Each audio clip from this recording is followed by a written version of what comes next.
क्या दुनिया की सबसे बड़ी पथरीली इमारत जिसको बनाने के लिए 23 लाख से ज्यादा पत्थरों का इस्तेमाल हुआ हो, सिर्फ एक बादशाह की कब्र हो सकती है?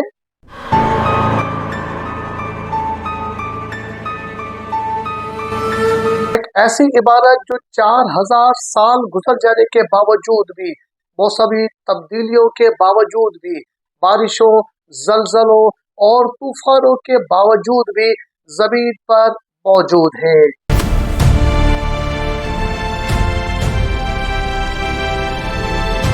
ये इमारत सिर्फ मरने वाले जिस्म के लिए बनाई गई थी, या इस इमारत के पीछे कोई बहुत बड़ा राज छुपा है?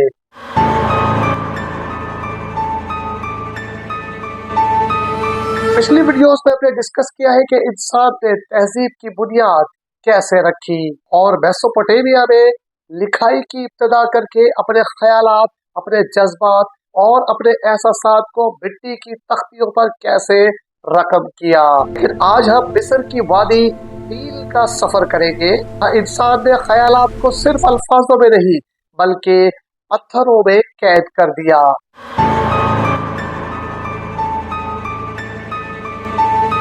यहाँ के फिरौनों ने वक्त को ललकारा और आसमान तक पहुंचने के ख्वाब ने हकीकत बना दिया।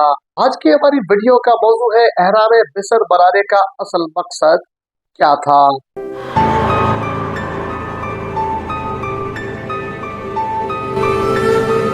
तस्वुर करें खौफों का अजीम एहराम जिसकी बुलंदी तकरीबन 481 फुट है और ये एहराम 23 लाख पत्थरों से मिलकर बनाया गया है।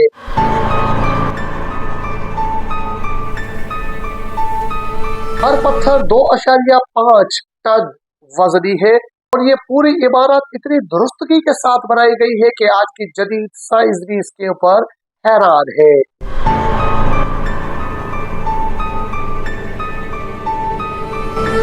वाकई ये सब इमारतें, ये सब कुछ इतनी दुरुस्तगी के साथ चीजें तैयार करना सिर्फ एक लाश को महफूज करने के लिए था, या इसमें कोई और राज पिन्हा है?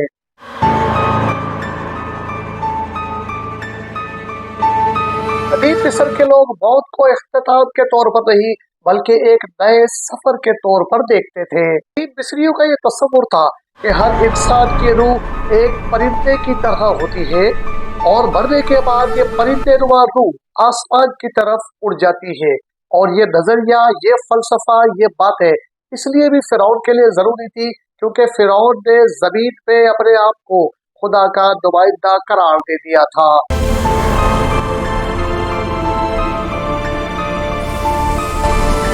मौत को एक आम तदफीन नहीं बल्कि एक कॉस्मिक इवेंट कहते थे। वो अपनी किताब द कंप्लीट पिरामिड्स में बताते हैं कि एहराम मिस्र दरअसल फिरौनों की अबदी जिंदगी की जमानत होते थे। ये एहराम रिजर्वेशन मशीन्स के तौर पर काम आते थे जिसमें दफनाए गए तमाम फिरौनों का ये तस्वुर होता था कि मरने के बाद इनकी रूह बआसानी आसमान की तरफ सफर कर सकेगी। और इन एहरामों को इतनी परफेक्ट एक्यूरेसी के साथ बनाया जाता था कि इसमें दुनियावी लिहाज से कोई गलती, कोई खामी और कोई कमी नहीं छोड़ी जाती थी।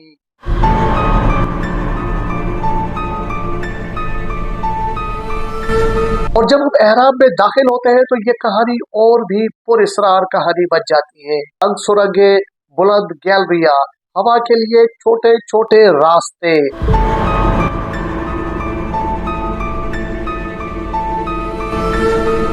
और किंग्स चैम्बर में रखा हुआ ग्रेनाइट का ताबूत।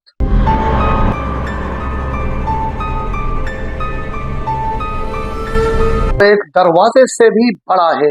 ये तमाम चीजें साबित करती है कि एहराम मिस्र कोई आम कब्र नहीं थी।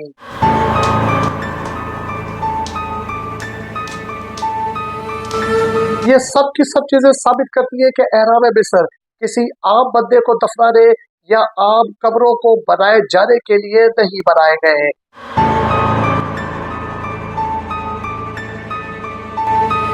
एहराम मिस्र सिर्फ पत्थरों का ढेर नहीं बल्कि एक ज्योमेट्रिकल और एस्ट्रोनॉमिकल मॉड्यूल है। तमाम एहरामों की सिर्फ शुमाल की तरफ 0.0 डिग्री के लिहाज से ओरियन बेल्ट को फॉलो करती है।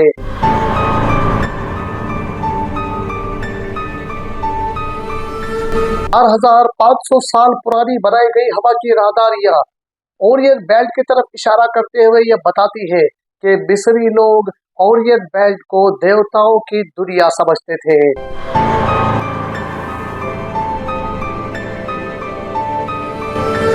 तो क्या एहराम फिरौनों की रूह के लिए ओरियन बेल्ट यानी देवताओं की जमीन तक पहुंचने का एक रास्ता था?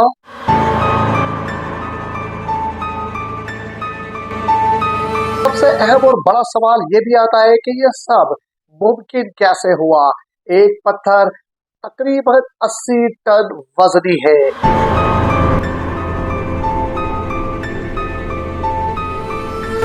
आसमान से हजारों मील दूर सहरा में इतनी बुलंदी पर ये 80 टन वजनी पत्थर किस तरह से पहुंचाए गए होंगे?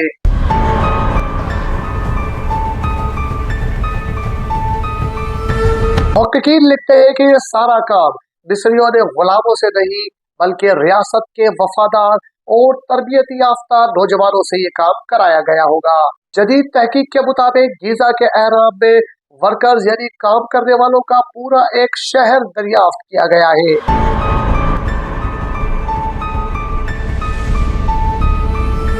जहां इन लोगों के लिए इलाज, खाना, दूसरी सहूलतें वहीं पर मौजूद होती थी।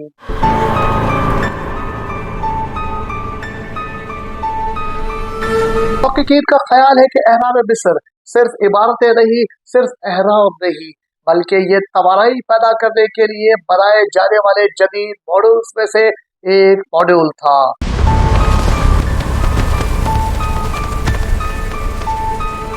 कुछ मुहक्किकीन का ख्याल है कि एहराम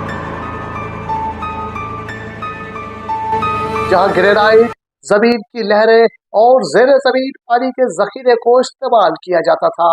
इस बात के मुकम्मल सबूत नहीं मिल सके, लेकिन फिर भी एहरामों के अंदर जाकर पता चलता है कि एहरामों में वाइब्रेशंस और दर्जा हरारत गैर मामूली है।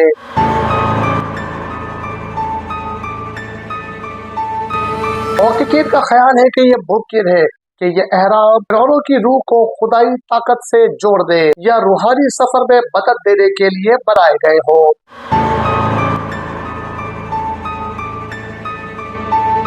मेसोपोटामिया में इंसान ने मिट्टी की तख्तियों पर लिखकर खुदा से राबता करने की कोशिश की, जबकि मिस्रियों ने पूरी जमीन को आसमान की तरफ उठाने की ही कोशिश कर दी। ज़कुरात और एहराम दोनों इंसानी ख्वाहिशात की निशानियां हैं। इंसान खुद को कायनात के बरकत से जोड़ना चाहता है। 2017 के स्कैन पिरामिड्स प्रोजेक्ट्स में एहराम मिस्र के अंदर चैम्बर्स दरियाफ्त हुए हैं और 2023 से लेकर 2025 तक की तहकीक में मजीद कॉरिडोर्स दरियाफ्त हुए हैं, जिन पर मजीद तहकीक जारी है। और माहिरीन का ये कहना है कि ये कहानी यही खत्म नहीं हुई। हर नई दरियाफ्त हमें पुराने इल्म और इंसानी जहारत की वुसअत दिखाती है।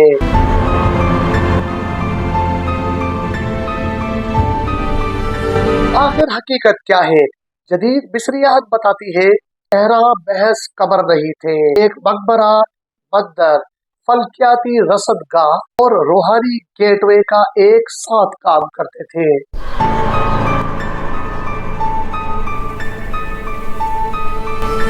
फिरौन की मौत के बाद एहराम में अदा की जाने वाली रसूखात और डिजाइन उसकी रूह को दोबारा जन्म देने, तारों में शामिल करने और खुदाई दुनिया तक पहुंचाने के लिए बनाए गए थे।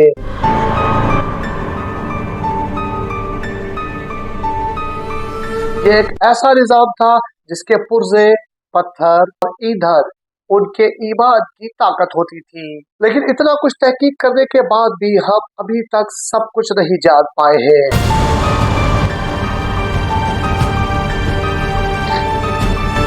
प्रोजेक्ट स्कैन पिरामिड्स ने नई खाली जगह और बहुत सारे नए सवालात पैदा कर दिए हैं, जिनके जवाबात अभी हमें जानना जरूरी है।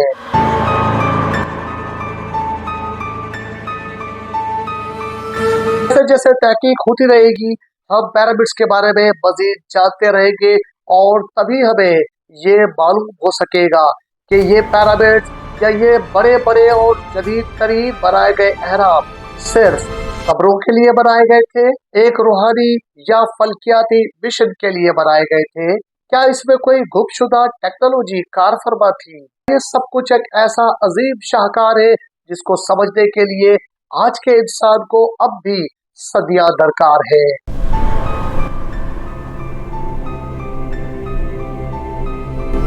सब सवालात के जवाब अभी इंसान को ढूंढना बाकी है। अगर आपकी नजर में इन सवालात के जवाब आपको मालूम है तो कमेंट बॉक्स में जरूर बताइए।